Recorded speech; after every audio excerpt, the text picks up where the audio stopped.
In today's video, I'm going to discuss the possibility of hyperinflation coming to the US. The current decade has already proven to be more tumultuous than the previous one, and I believe it's possible that the disruptions to the fabric of our society that we are currently experiencing may only be the beginning.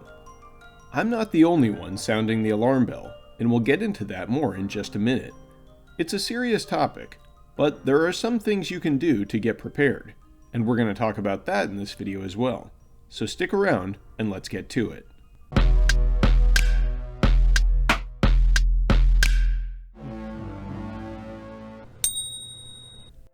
No one can deny that the decade of the 2020s has gotten off to a rocky start. A pandemic, heat waves, wildfires, rioting in the streets, supply chain disruptions, shortages, deep political divisions, a disastrous outcome to America's longest-fought war, and the list goes on. A divided population on edge has been sedated, at least temporarily, by government benefits and payments guised as economic stimulus. But as we wait for things to return to normal, many are likely coming to the realization that things will in fact never be the way they were before. Despite the magnitude of the adversity we've already faced over the past 2 years, it may in fact prove to be the case that it's our response to disasters, rather than the disasters themselves, that brings about the biggest calamity.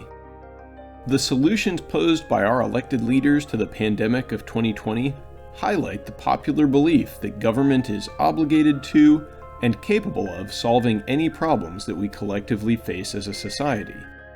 The U.S. national debt has been growing steadily for decades, a situation that has been made possible by the status of the U.S. dollar as the world's reserve currency. We have gone from being the world's wealthiest creditor nation and a powerhouse of manufacturing to the biggest debtor in the world, whose primary export is fiat currency. The mandated shutdown of our economy, combined with massive programs designed to alleviate the economic suffering of our citizens, has put this system into overdrive. Enormous spending, financed almost exclusively by borrowing and printing of currency, has staved off the worst consequences of economic disaster. Renters who can't make rent payments have been temporarily saved from eviction by government edicts. The unemployed continue to receive regular payments through enhanced benefits. Businesses no longer capable of turning a profit have been bailed out with subsidized low-interest loans that will likely never be repaid. On top of this, investors both big and small have rejoiced, as easy money has inflated the price of assets such as stocks, cryptocurrencies, and real estate to unheard-of levels. It's no surprise that all of these programs have enjoyed widespread popularity, as politicians from both sides race to see who can buy more votes in the next election from a dependent constituency. An important but painfully obvious reality has been ignored by almost everyone. All of these measures are merely postponing the economic pain that we must eventually feel. Not only is kicking the can down the road a strategy that must eventually fail, but every time we delay the inevitable, the consequences are guaranteed to be that much worse.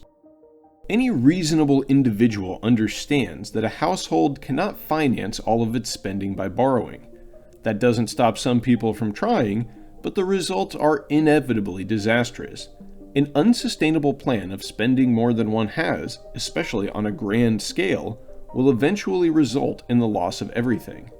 The rules of economics are no different for governments, regardless of what you may hear about modern monetary theory. There's nothing modern about it, and empires throughout history have routinely collapsed as they try to implement this model. The easiest way to sum it up is that which is not sustainable will not be sustained. My fear is that at some point in the future, possibly soon and possibly years from now, the chickens will come home to roost. The likely outcome of the profligate spending and massive debts and deficits which we now enjoy the benefits of will be the destruction of the dollar in its current form. It's been 50 years since Richard Nixon took the dollar off of the gold standard, and this is about the lifespan of a purely fiat currency, particularly one as abused as the US dollar. How does the life of a currency end? Hyperinflation. Investopedia defines hyperinflation as a term to describe rapid, excessive, and out-of-control general price increases in an economy. While inflation is a measure of the pace of rising prices for goods and services, hyperinflation is rapidly rising inflation, typically measuring more than 50% per month. And if the rest of the world decides that they will no longer accept US dollars as payment, and all of the money we have exported around the globe begins to flow back into the US, this is exactly what we can expect. I mentioned that I'm not the only one warning of this.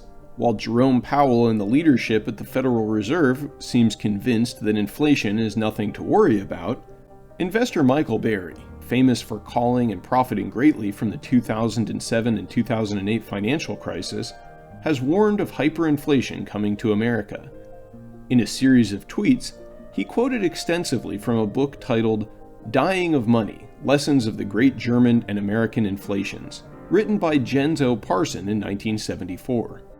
And when you hear this account of the German Weimar hyperinflation in the 1920s, it's hard not to notice some eerie similarities between now and then. Here is the segment of the book that Michael quoted from. The life of the inflation in its ripening stage was a paradox which had its own unmistakable characteristics. One was the great wealth, at least of those favored by the boom. Many great fortunes sprang up overnight. The cities had an aimless and wanton youth. Prices in Germany were steady, and both business and the stock market were booming. The exchange rate of the mark against the dollar and other currencies actually rose for a time, and the mark was momentarily the strongest currency in the world. Side by side with the wealth were the pockets of poverty. Greater numbers of people remained on the outside of the easy money, looking in but not able to enter. The crime rate soared. Accounts of the time tell of a progressive demoralization which crept over the common people, compounded of their weariness with the breakneck pace to no visible purpose, and their fears from watching their own precarious position slip while others grew so conspicuously rich. Almost any kind of business could make money. Business failures and bankruptcies became few. The boom suspended the normal process of natural selection, by which the non-essential and ineffective otherwise would have been culled out.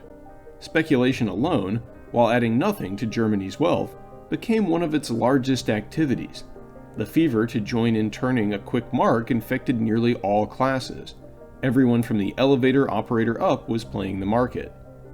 The volumes of turnover in securities on the Berlin Bourse became so high that the financial industry could not keep up with the paperwork, and the Bourse was obliged to close several days a week to work off the backlog.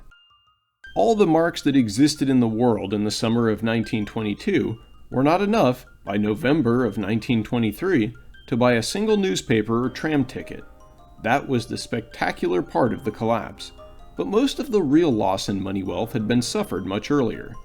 Throughout these years, the structure was quietly building itself up for the blow.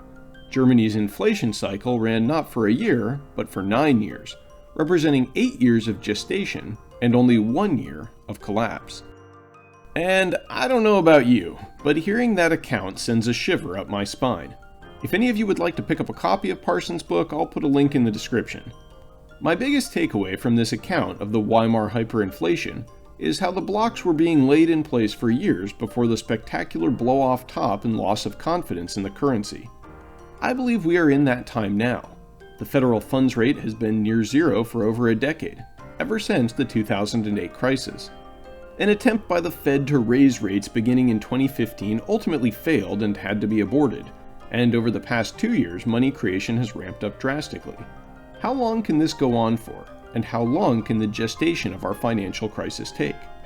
Only time will tell, but the longer it gestates, the worse it will be. So, what can you do to protect yourself?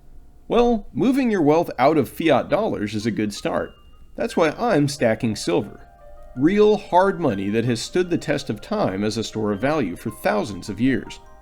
How much wealth did German citizens who had their money stored in bullion lose? That's right, none. In fact, as the economy collapsed around them, if they had real hard money like gold or silver, they would have found themselves in a position to buy up assets at fire sale prices. And the same has been the case in many instances of hyperinflation around the world throughout history. You might also consider stacking up some food, some means of self-defense, and anything else that can help you last without outside sources of support. And don't let this video or the threat of hyperinflation frighten you. Rather, try to see things clearly as they really are, and use that vision to motivate you to get ready and be prepared for anything that comes your way. Don't forget that times of great change are also times of great opportunity, and the best time to acquire assets is when there's blood in the streets. What do you think about the possibility of hyperinflation in the US? Let me know in the comments below. I'd love to hear what you have to say. And if you like this video and want to learn more about the possibility of hyperinflation and what you can do, then check out this video right here. Thank you all very much for watching. Don't forget to like, comment, and subscribe. I will catch you next time. Smart Silver Stacker out.